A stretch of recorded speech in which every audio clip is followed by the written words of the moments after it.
Israël, comment ça marche? Vous allez adorer comprendre Israël. Israël, comment ça marche? Sur Studio Kalita.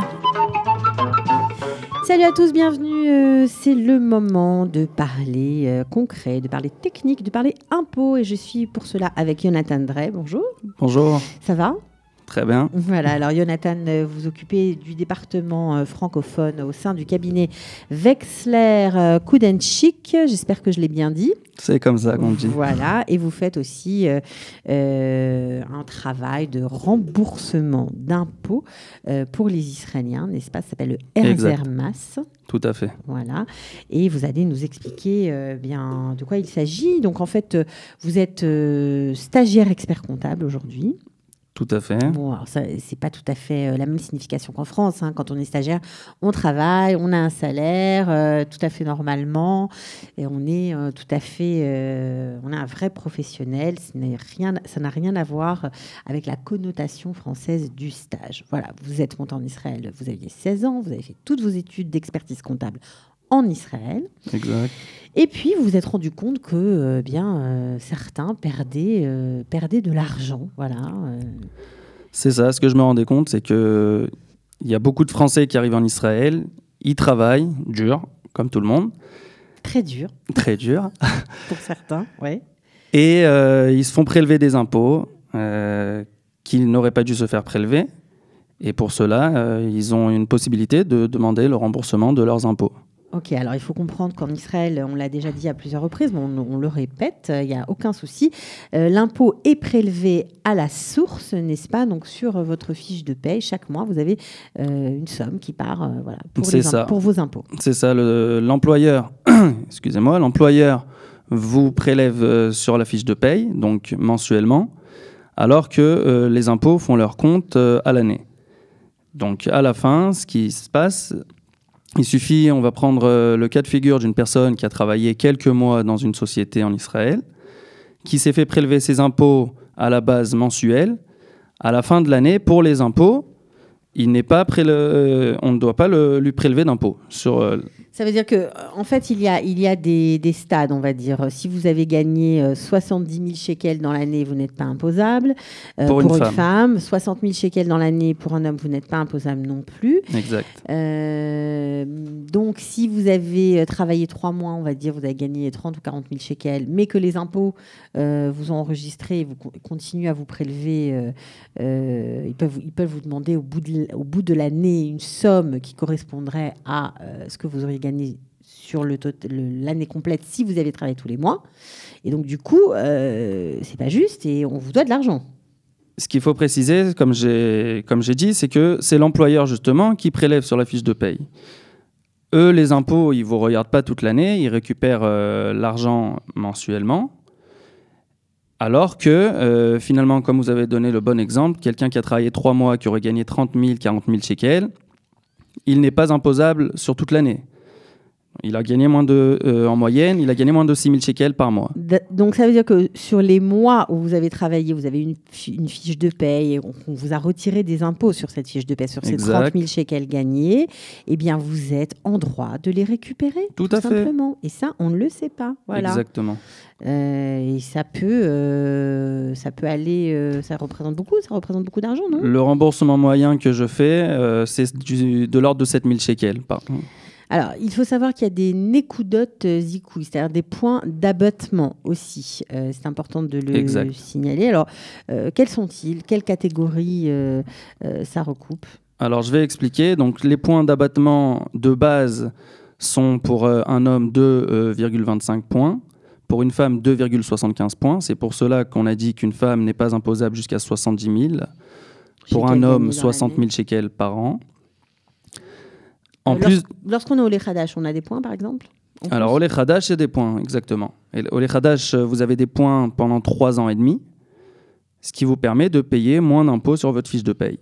Et ça, c'est pas toujours pris en compte par l'employeur? C'est pas toujours pris en compte par l'employeur, puisque pas tout le monde ne connaît ce domaine. Et pas tout le monde met à jour l'employeur au début de l'année sur le fait qu'il est au Lechadash. D'accord, donc Olé Khadash, ça dure 10 ans en plus. Donc on peut un peu moins pour les impôts, je crois. Pour 5 les ans. impôts, c'est 3 ans 3 et demi. ans, ok. Pour 10 ans, c'est autre chose. C'est pour le ministère de la Ligne et de l'Intégration. C'est Voilà. aussi pour les impôts, c'est sur des revenus de l'étranger, c'est autre chose. D'accord, ok. Alors, quelqu'un, on va dire, qui a fait l'armée, il a aussi des points d'abattement? Quelqu'un qui a fait l'armée, il a aussi des points d'abattement pendant 3 ans et demi. Ça, les parents, on va dire, de soldats Olé Khadash ne sont peut-être pas au courant non plus. Pardon? Les parents de soldats Olé Khadash ne sont peut-être pas au courant de C'est ces points d'abattement. C'est le soldat qui Oui, bien sûr, mais- reçoit, d'accord? Ok, mais C'est vrai, les parents non plus ne savent pas et le soldat non plus. Et ils continuent à payer leurs impôts, plus d'impôts que ce qu'ils ne devraient. d'accord. Donc, je crois que quand on a un taux à Rishon aussi, on a des points d'abattement. Quand on a un taux à Rishon, pareil. Le cas le plus fréquent, c'est les jeunes enfants. Il suffit que la femme ait accouché dans l'année d'un enfant. Le parent, le père ou la mère n'a pas déclaré. ne l'a pas déclaré pendant l'année. On a le droit à ces abattements depuis le début de l'année, rétroactivement. Il suffit que la femme ait accouché au mois de décembre. Mhm. Les points d'abattement, on les reçoit depuis le mois de janvier. Donc, on peut perdre pas mal d'argent quand même. Exactement, mais on peut les récupérer. C'est formidable. Donc, est-ce que Exact. c'est compliqué à récupérer? Il faut faire une déclaration? C'est compliqué? Non, c'est pas compliqué. Par contre, il suffit de connaître, Bien les bien la loi. Il y a d'autres choses auxquelles il faut faire attention. Bitoach Leomi aussi, si on a reçu du chômage, des mélédas pour la femme. Et c'est pour cela qu'il vaut mieux se tourner vers quelqu'un de Un professionnel professionnel. Qui peut le faire? Il y a eu des cas, j'ai été confronté à des cas de personnes qui l'ont fait seules, c'est une possibilité, mais ils sont arrivés à se rendre compte qu'ils devaient quelque chose aux impôts finalement. Ah. Ils pensaient récupérer et finalement ils ont dû payer. Il y a des cas où l'employeur ne prend pas assez aussi sur la fiche de paye, ça arrive, Donc, il faut faire attention. et donc il faut faire attention à ça, c'est pour cela qu'il faut faire toutes les vérifications auprès du Bitoach Leomi, voilà. Ok. Alors, vous faites vous-même, bien sûr, ce remboursement d'impôts. Alors, vous avez une page Facebook, si on veut vous contacter, pour avoir un peu plus d'informations, savoir comment ça fonctionne. Donc, ça Exact. s'appelle Remboursement Impôts Israël. Voilà, c'est Jonathan Drey. Un conseil pour ceux qui viennent de faire leur alia, qui commencent à travailler? Un conseil, c'est de bien mettre à jour son employeur sur les abattements que vous pouvez avoir droit. Donc, pour les Olim Khadashim, mettre à jour que vous êtes Olé Khadash. Aussi, quand on fait des dons, ça marche aussi? C'est un abattement? Alors, quand on fait des dons, c'est un abattement aussi de 35% sur l'impôt que vous devez payer. Ça veut ça, dire c'est qu'on quelque on vous déduit 35% de... On vous déduit 35%. Si vous avez donné 10 000 shekels dans l'année, on vous déduit 3 500 shekels de l'impôt que vous êtes imposable sur l'année. Et ça, c'est quelque chose que vous ne pouvez pas mettre à jour sur la fiche de paye. Mhm. Donc, en fin d'année, on présente justement ce remboursement d'impôt, Il y a- cette demande. Ok, et je crois que aussi lorsqu'on finit un Torah Rishon, ça marche aussi? Tout Il y a à aussi fait. des points d'abattement. Lorsqu'on finit aussi un Torah Rishon, exactement. Ok. Torah Rishon, Torah Sheni aussi. C'est formidable. Et Ouais. lorsqu'on a je crois, des enfants, j'avais entendu des enfants dans des écoles spécialisées. C'est aussi un cas de figure qui nous permet de payer moins d'impôts. C'est ce qu'on appelle une Va'adat Hasama. C'est des enfants qui étudient dans une classe spécialisée, qui ont quelques difficultés. Ça veut dire la Kita Mitka Demet, c'est considéré comme un enfant dans une école spécialisée, par exemple? C'est plutôt, on appelle ça une Va'adat Hasama. Vadat Asama. Ouais. Voilà. Donc, Ok. si des parents ont fait passer une Va'adat Hasama pour leurs enfants, enfants, leurs ça jeunes marche. enfants, ça peut marcher, oui. D'accord. Bon, alors vous le voyez, il y a beaucoup de choses à vérifier. Bon, a priori, on paye des impôts quand on gagne environ 6 000 shekels par mois. C'est ça. En général, au-dessus de 6 000 shekels par mois, on commence à payer les impôts.